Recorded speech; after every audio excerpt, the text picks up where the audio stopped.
ان کی کتاب ایک جرأت مند لکھاری کی کتاب ہے۔ کتاب کے مطالعے کی تجویز ایسی ہے کہ جس پر عمل کر کے کوئی بھی شرمندہ نہیں ہوگا، بلکہ تجویز کنندہ کے حصے میں دعائیں ہی آئیں گی۔ کسی نے کیا خوب کہا ہے کہ جی بہت چاہتا ہے سچ بولیں، کیا کریں حوصلہ نہیں ہوتا۔ اور انہوں نے صرف وہ یہ نہیں کہ خامیوں کی نشاندہی کی ہے، انہوں نے اس میں تجاویز بھی دی۔ یہ میری پہلی نثری کتاب ہے، یہ باقاعدہ کسی پلان یا ترتیب کے تحت نہیں لکھی گئی، بس جو محسوس ہو رہا تھا اس کو الفاظ کا روپ دینے کی ناکام کوشش کہوں گا۔ آج ہم جس کتاب کی تقریب پذیرائی میں شرکت کے لیے یہاں موجود ہیں اس کا نام ہے نیلے پروتوں کے اس پار۔ آپ اس کا ٹائٹل دیکھ سکتے ہیں کہ کس قدر سافٹنس ہے اس کے اندر، اور مزید اس کے بارے میں جاننے سے پہلے میں معزز مہمانان گرامی سے ملتمس ہوں کہ وہ اسٹیج پر تشریف رکھیں۔ ڈاکٹر محمد عاصم ندیم صاحب، ڈاکٹر آصف علی چٹھا صاحب۔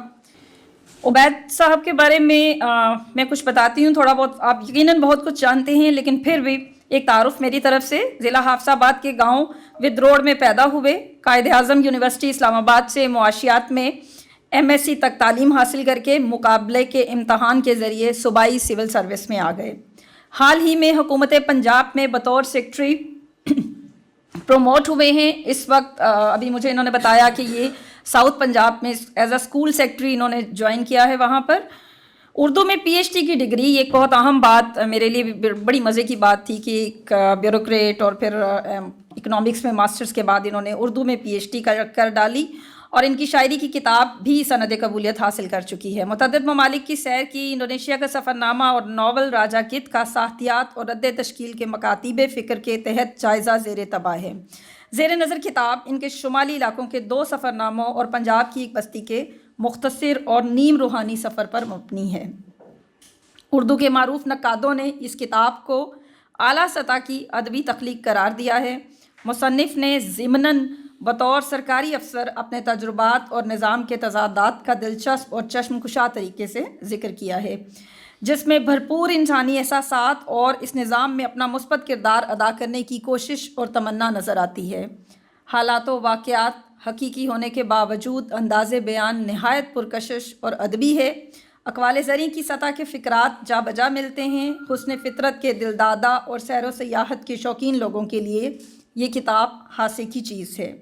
شمالی علاقوں کے دیگر سفرناموں سے یہ کتاب بہت مختلف ہے، خصوصاً مصنف کی اپنی ذات کے مظاہر فطرت کے ساتھ ادغام دل پر کیفیت طاری کر دیتا ہے۔ اس کے علاوہ مظاہر میں خدا کی شان دیکھنے والوں کے لیے لطیف اشارے ہیں۔ قائد اعظم یونیورسٹی کے سابقہ و موجودہ طلباء و طالبات کے لیے بھی یہ سفرنامہ یادوں کی بارات ہے۔ یونیورسٹی دور کے واقعات، مجید ہٹس کیفے، پیرافری وغیرہ کا دلچسپ اور ادبی انداز میں ذکر ایک قائدین کے لیے ایک نہ بھولنے والی سوغات کی حیثیت رکھتا ہے۔ یہ ایک مختصر سا ان کا تعارف تھا۔ ہم بات کریں عبید سرمد صاحب کی تو عبید صاحب شاعر ہیں، حساس انسان ہیں، جرأت مند لکھاری ہیں، اور جرأت مند لکھاری ان دا سینس کہ دوران سروس بہت کم لوگ ہوتے ہیں جو نظام پر کویشچن مارک کرتے ہیں، سوال اٹھاتے ہیں، بات کرتے ہیں۔ تو یہ انہوں نے اس جو کڑنا تھا اور وہ جو تڑپ تھی اس کا انہوں نے اظہار کیا کہ اس نظام کو ٹھیک ہونا چاہیے، یا جب یہ آئے ٹریننگ میں تو انہوں نے سوچا کہ یہ کہاں سے اس کو ٹھیک کر سکتے ہیں۔ تو ہم دیکھیں گے کہ اس پر ہمارے جو مہمان مقرر ہیں وہ کیا بات کرتے ہیں اور خود یہ اس کے بارے میں کیا احساسات رکھتے ہیں، ان کی کیا رائے ہے۔ تو سب سے پہلے میں اظہار کی دعوت دیتی ہوں، سیکٹری ہیں گورنمنٹ آف پنجاب میں نواز خالد عربی صاحب، آپ کی پرزور تالیوں میں۔ بسم اللہ الرحمن الرحیم، نحمدہ و نصلی علی رسول الکریم۔ نعت نہیں ہوئی اس لیے میں ریکویسٹ کروں گا کہ ایک دفعہ درود شریف پڑھ لیجیے۔ اللہم صلی علی محمد وعلی آل محمد کما صلیت علی ابراہیم وعلی آل ابراہیم انک حمید مجید۔ اللہم بارک علی محمد وعلی آل محمد کما بارکت علی ابراہیم وعلی آل ابراہیم انک حمید مجید۔ آپ کا بہت شکریہ۔ نہایت واجب الاحترام ڈاکٹر عبید سرمد صاحب، معززین اور معزز حاضرین، السلام علیکم۔ اگرچہ کتاب مجھے چند دن پہلے ملی، میں نہیں پڑھ سکا اس کے بارے میں، اس کے مدرجات کے بارے میں شاید میں بات نہ کر سکوں، لیکن چونکہ میں عبید صاحب کو جانتا ہوں اور عرصہ 27 سال سے جانتا ہوں، اس لیے ان کی پہلی کتاب میں نے پڑھ رکھی ہے جو شاعری پر مبنی ہے، اور اس دور میں جب پبلشر شاعر کے پیچھے آئے آپ کی پہلی کتاب ختم ہو گئی ہے، اجازت دیجیے اس کا اگلا ایڈیشن لے آئیں، اگلا پرنٹ لے آئیں، تو اس سے اس کتاب کی جو اس کے معروف ہونا پاپولیرٹی کا اندازہ لگایا جا سکتا ہے، وگرنہ آج شاعری کو پڑھنے والے بتدریج کم ہوتے جا رہے ہیں۔ عبید صاحب کی زندگی بطور انسان، بطور آفیسر، بطور ادیب اور میرے نزدیک بطور ایک روحانی شخصیت کے 4 حصوں میں بٹی ہوئی ہے۔ میں ان 4 حصوں سے بخوبی الحمدللہ ثم الحمدللہ آگاہ ہوں، کیونکہ میرا ان کے ساتھ فارمل سے زیادہ انفارمل رشتہ ہے۔ ہم ایک دوسرے کو بہت قریب سے جانتے ہیں۔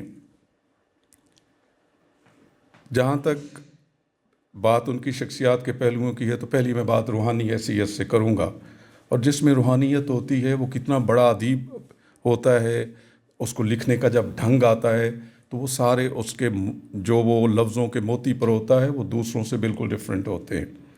اس کا یہ روحانی پہلو اس کے ادبی جو پارٹ آف لائف ہے، حصہ ہے، اس کا تشخص ہے، اس میں بھی جھلکتا ہے، اس کی اپنی شخصیت میں اور دفتری معاملات میں بھی جھلکنا ناگزیر ہے۔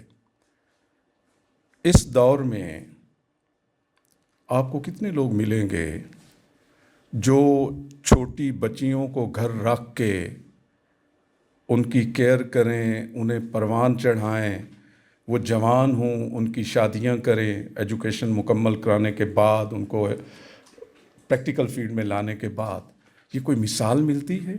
آج ہمارے معاشرے میں بچیاں چاہے بازار میں ہوں، گھروں میں ہوں، ان کو ایک تھریٹ حاصل رہتا ہے، اور یہ وہ شخص ہے جس نے لوگوں کی ان گنت بچیوں کو گھر میں کھلا پلا پڑھا کے جوانی کی سطح تک پہنچا کے ان کی شادیاں کرا کے عہدہ سے سرفراز ہوئے ہیں، ذمہ داری سے عہدہ برا ہوئے۔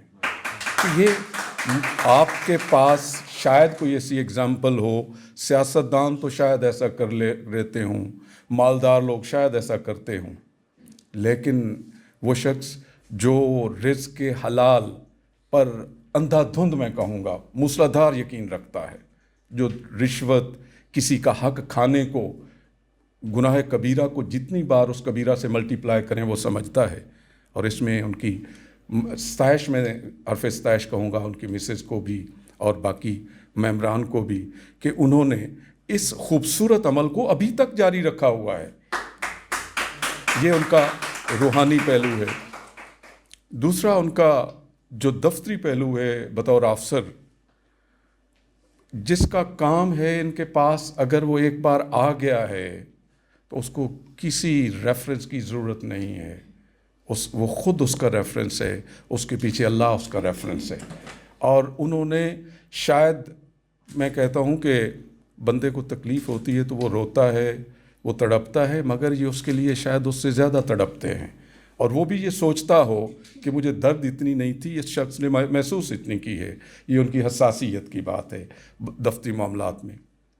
اور اگر آپ دیکھیں ان کے شخصی معاملات، تو شخصی معاملات میں جتنے بھی لوگ ہیں ان کے ساتھ جن کا بیٹھنا اٹھنا، میں نے اپنے 27 سالہ میں اگر دعوے سے ایک بندے کا شہر میں نام لوں اور اس سروس میں نام لوں کہ جس پہ مجھے مان ہے، جو مان رکھنے والا ہے، مان توڑنے والا نہیں، امیدوں کو نبھانے والا ہے، دوستوں کے ساتھ چلنے والا ہے، تو وہ صرف عبید ہے مجھے اپنی سروس میں، اگر ایک کی بات کروں، اور دوست بھی ہیں اگر میں ایک کی بات کروں۔ اس کے بعد ان کے بطور ادبی شخصیت جو بات ہے، میں ادب کا ایک ادنا سا قاری ہوں، اور کچھ عرصہ میں نے بھی انگریزی ادب پڑھایا کالج میں۔ آج کل مختلف جگہوں پہ طلباء سے انٹریکٹ کرنے کا موقع ملتا ہے۔ لٹریچر کی ڈیفینیشن بہت سارے احباب نے اپنی